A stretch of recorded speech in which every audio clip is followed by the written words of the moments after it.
Good morning, ladies and gentlemen, and welcome to this very special episode of Seed of Hope. What makes this episode very special that it's the first time in our program we talk about Canada, its political system, and the coming federal elections this October. We decided to make this episode because we are, as Canadian citizens, love this country so much, and we are deeply concerned about the direction this country is heading under the current Liberal government. The second reason makes this episode very special is we have very special guests, and her heart beats to this country since she came as an immigrant some 30 years ago with her parents. And actually, Charles Jefferson said, "The man is a patriot if his heart beats true to his country." And this is very true for our today's guest. You'll get a chance to meet with her right after we see this report. So stay with us, see you after the report.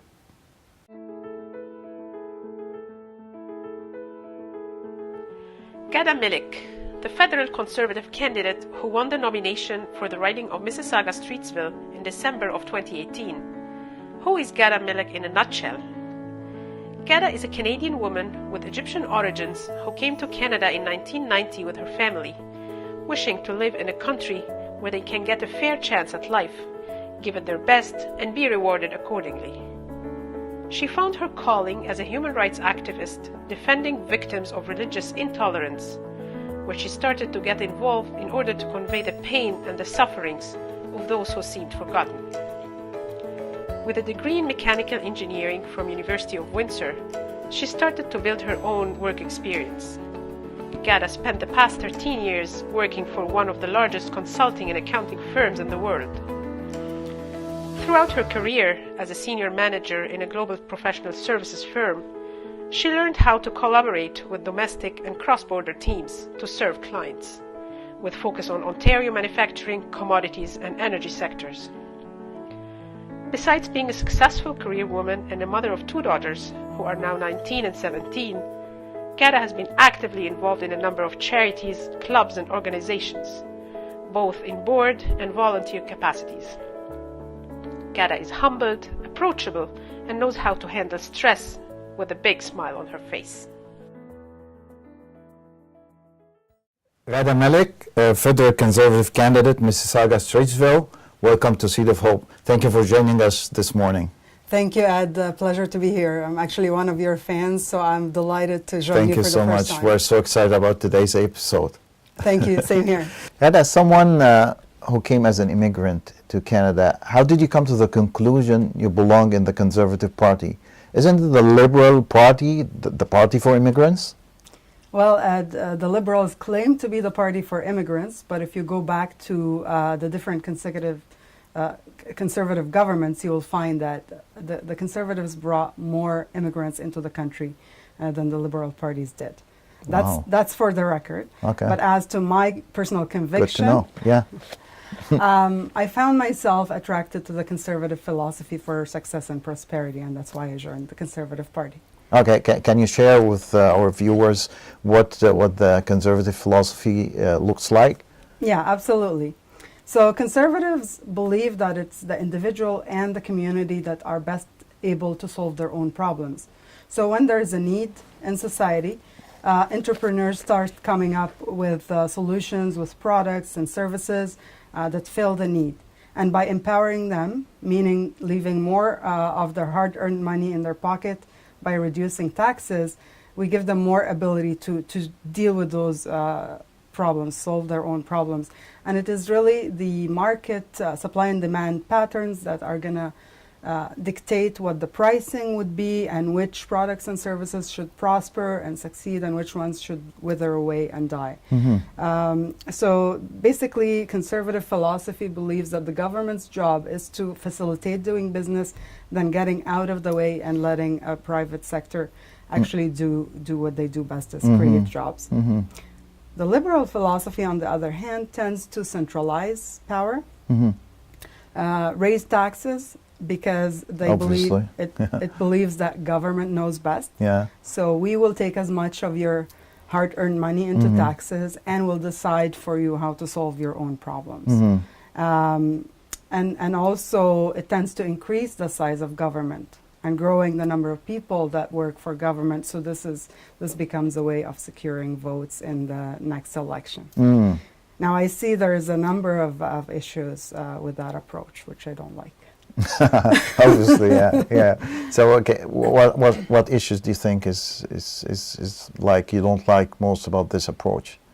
So, or how? What was the conservative? The downside of this philosophy is threefold. Yeah. So the first thing, it's adds layer upon layer of bureaucracy, which over time ends up creating too much red tape, making the market less attractive for foreign investment, because it adds a government burden on businesses. And if you believe it or not, according to the World Bank, over the past 3 years alone, Canada has dropped from the 4th place to the 22nd place in terms of the ease of doing business because of the burden of government regulation. Yeah. So this is the first issue. The second issue is basically accountability and efficiencies are lost. So imagine if you go to the store to buy a piece of appliance or furniture for your own home, for your own use, you're gonna want to get the best quality for the best price. So you're gonna try and find that happy medium or sweet spot for your buck, right? Yeah, absolutely. So you're basically 100% accountable for your choice because you're paying for it. Now imagine if you're going to buy the same piece of appliance, but somebody else offers to pay for it. Now you're going to go to pick the best quality, and you're not going to care too much about the price because it's not hurting your bottom line. So as a result, you're now one layer distant from that decision and the accountability for that decision. Now imagine if you're neither going to use it nor going to pay for it. So you're going to buy something that you're not accountable for the price and not accountable for the quality. Neither will matter. And that makes you 2 layers distant, or you become a third-party buyer. And governments are third-party buyers. Wow. So this is where efficiencies and accountabilities are no longer an issue or paramount in making the decisions. Wow, well, this is a great analogy. I never thought of it this way. That's true. Yeah. So the last issue I see with it is this kind of culture tends to grow corruption. As we know, power corrupts. Yeah.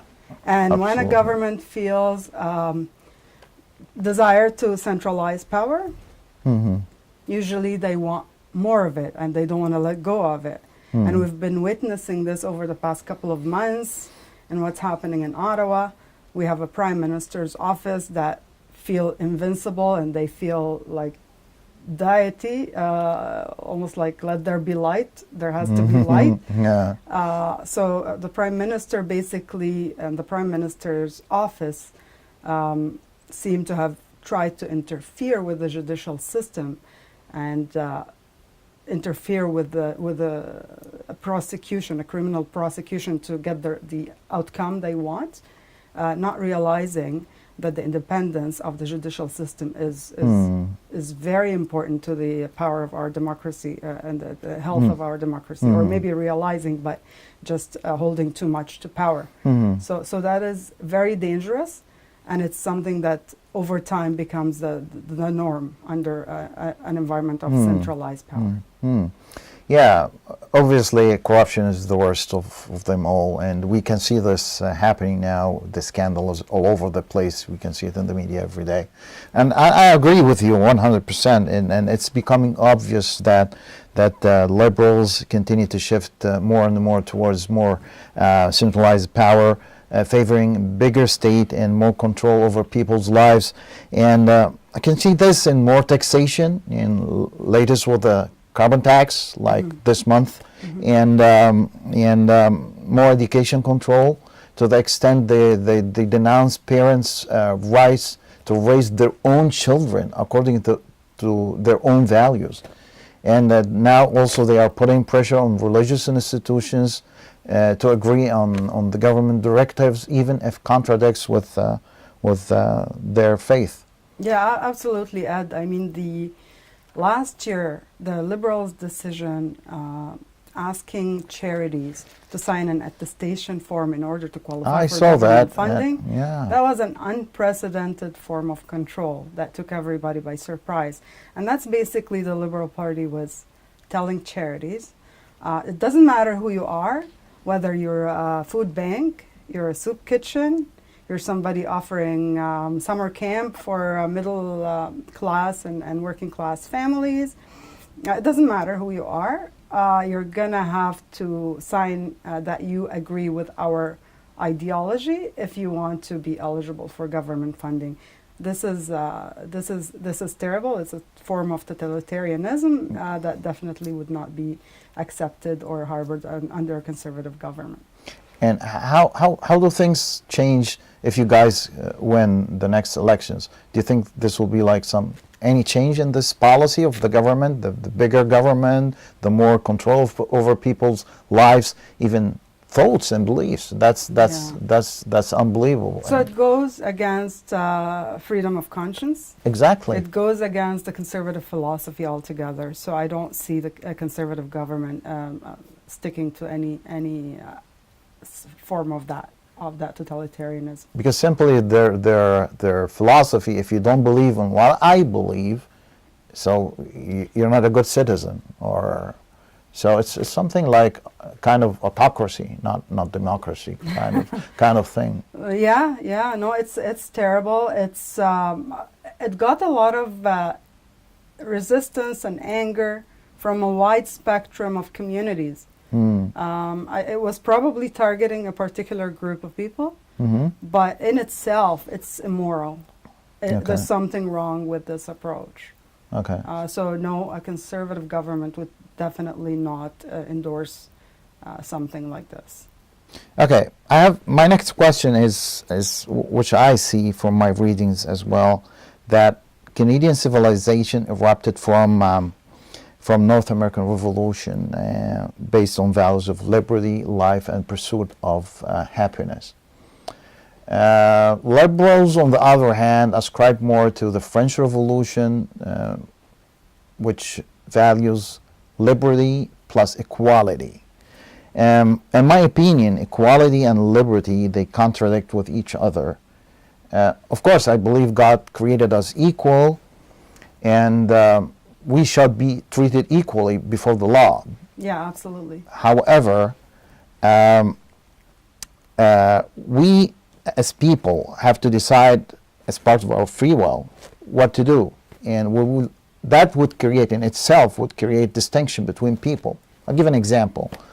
The harder we work, the more rewards we get, and the opposite is true.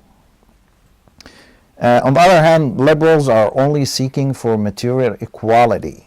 What is the long-term harm on the Canadian economy if this policy would continue, if this thinking would continue to happen? So actually, you raised a valid point here, and that's in simple terms, liberals do not believe in equality of opportunity, but equality of outcomes. Yes. This is a very dangerous philosophy, because it's very erroneous too, because it goes against basic human nature, and that is responding to incentive. So all of us, it's part of our human nature to respond to incentive, whether good or bad incentive. So working hard, playing by the rules, doing the right things, we get rewarded. If we break the rules, if we slack, if we do whatever thing that's banned or prohibited by society or the law, we get punished in some form or another. So once you eliminate that incentive, you're basically telling people, doesn't matter how hard you work, how many hours you stay up late, the sacrifices you make, the risks you take. In fact, if things go south, if things go bad, you're going to suffer alone.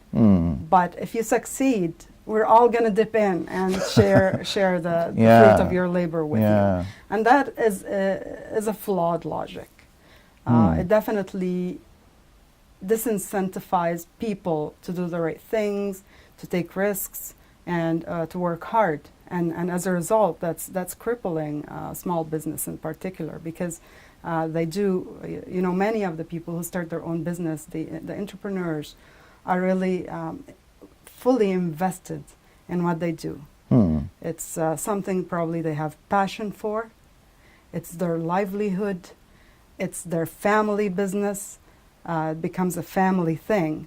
So it's their they're fully invested in those businesses. And then when the government just kind of takes a stab at you from that perspective, it disincentivizes you from working hard, and as a result, even the younger generations think, I don't want to inherit that business, it's a liability. And I've seen many cases like that where those small businesses fall apart because the government is doing it. It's typically mostly liberal governments. Yeah, and then obviously I see some entrepreneurs, like they put ceiling they like seal their earnings. I mean, like they stop working so much because somebody else is going to share with them the profit, which they did not, for them, they did not deserve that treatment. And the other thing is, even for the employees, now average is becoming like an acceptable level of performance. People are working like on an average level because of that, because if I'm going to get paid anyways. Yeah, because we live in that society that wants to reward participation regardless of performance. Yeah, right? yeah. You raised that point in one of your episodes. Yeah. So it's you got rewarded for just the participation. It's really, for me, it's ridiculous. I don't see any point in this. It disincentivizes hard work and training and investing yourself in what you do. Okay, so we'll take a short break, Ghada, and then we'll come back with you with more questions. Absolutely. So, ladies and gentlemen, stay with us. We'll go to a short break. We'll come back after the break. Don't go anywhere.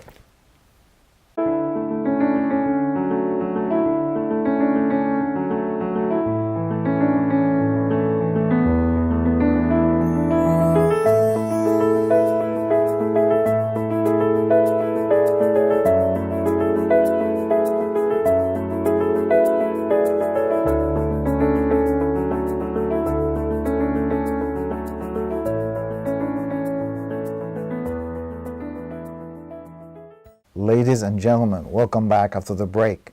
Ghada, welcome back. Well, thank you. Thank you, Ed. And actually, it's as we approach this next federal elections in October this year, why do you think that staying with this government is no longer an option for Canadians? First and foremost, that scandal going on in Ottawa right now, telling us we have a prime minister that does not respect the independence of the judiciary. He lied about it. He tried to cover it up. He shut down the investigations, parliamentary committee investigations, and then ended up expelling the two senior ministers from his caucus who tried to stand up to him. This is a prime minister who has lost all moral authority to govern. I don't think we are going to be in a good place with him. There is so much negative energy now in government that we cannot get around. And it's a big threat to our to our democracy. The independence of the different branches of government is very integral to the healthy democratic system. Yeah. So that's the first reason. Second is the health of our economy. Canada, in fact, fails in the scorecard on taxation, innovation, and regulation. So we fail on taxation because after the U.S. Reformed their corporate taxes, we didn't even think to do anything about it in the past budget, which was tabled a couple of weeks ago or so.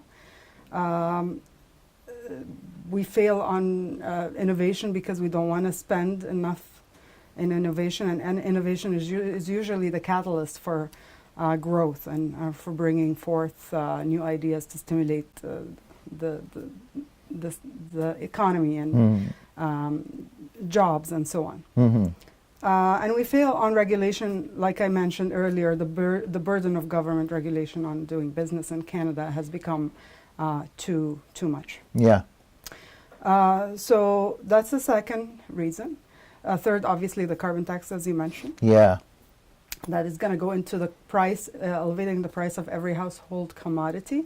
That is not only gas, but home heating and everything that requires transportation that we buy, including groceries. Some people who are pretty simplistic, they say, I don't mind paying a little extra to save the environment.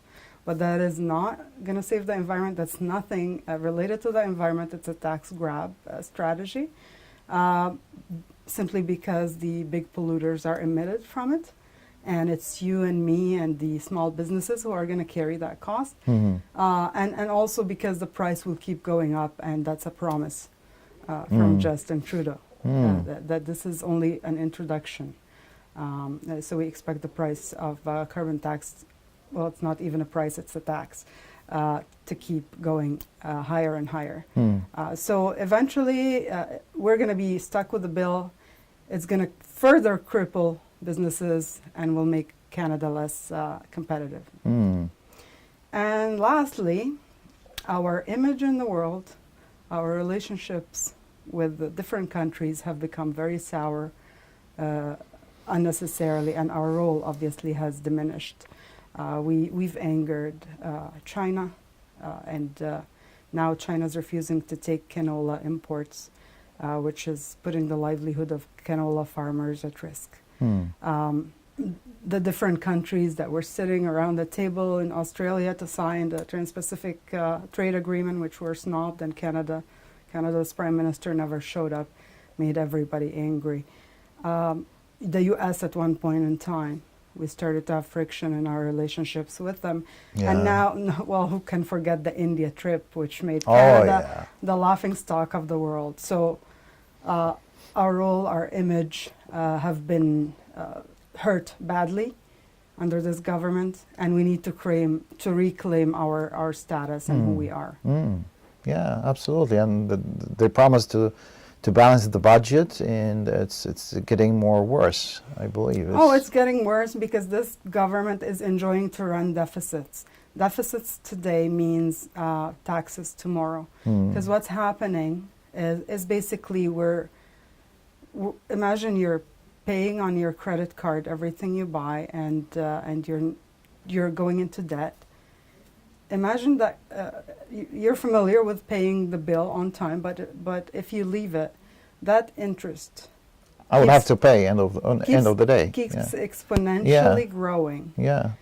Canada in the 1990s, reached a point because of that careless spending that we were paying 1/3 of our revenue on interest. Oh my goodness. That was the borrowed money plus some. All the borrowed money that we were taking as like into deficit from lenders plus some. We were paying that on interest. We're heading in that direction under Justin Trudeau. Yeah, I think so. And it's any kind of deficit means like a disaster for the coming generations, because they will have to pay for it. Yes, it's your kids and my kids and yours are going to be the ones to carry the bill. And if they don't realize it now, it's our responsibility as parents and as the adults in the room to actually say enough is enough, and we cannot afford to keep this government. Sure. And Ghada, we actually reached to the end of our episode, but before I leave you, I wanted just to look. This is your camera. Look at the camera and say a message, your final message to our viewer today at Seed of Hope. For sure. Actually, I am very delighted to be with you today and with Ed. It's always a pleasure to join people with positive energy. I wanted to say before I go that I expect to see that you also are doing something. We all look around us, and we sometimes don't like what we see, and we used to say, why doesn't somebody do something about it? Well, there's no somebody. It's you and me are it. We're stuck in it together, so I decided to run, and so are many others who left comfortable lives, very successful lives, to get into this harsh and very demanding race. You have a responsibility too, so please reach out to me or to your favorite candidate. Offer to help, volunteer, make a financial contribution. It's not a secret that campaigns cost a lot of money, and we are limited by law as to how much we can contribute to our own campaigns. So we definitely need to rely on you. We do need an army of volunteers, so please reach out. My email address is info@ghadamelek.ca. I will look forward to hearing from you or connecting with you on Facebook as well. Thank you, and that's it. Okay, thank you, Ghada, so much. It was great to have you today in our show, and I wish you luck with your federal election coming in October. So we remind our viewers as well to support Ghada and be there. Be there. That's the most important thing. Thank you, Ghada. Thank you very much. Thank you.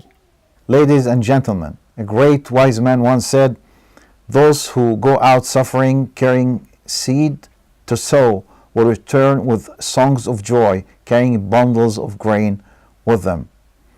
Ghada knows that the road to success is not easy at all. It's very hard, but she's driven, dedicated, and she's ready for it. She can be your voice in Ottawa for better Canada and more joyful future to Canadians. And next time we meet with her, if you just make your part and make your contribution in helping, in voting, in participation, I promise that we will be back singing the songs of joy. If you like this episode, don't forget to give us thumbs up, share it in social media, so this way you can spread the good news and help us to spread our service. Thank you so much for watching, and we're so looking forward to see you in our next episode of See the Hope. Thank you. Bye now.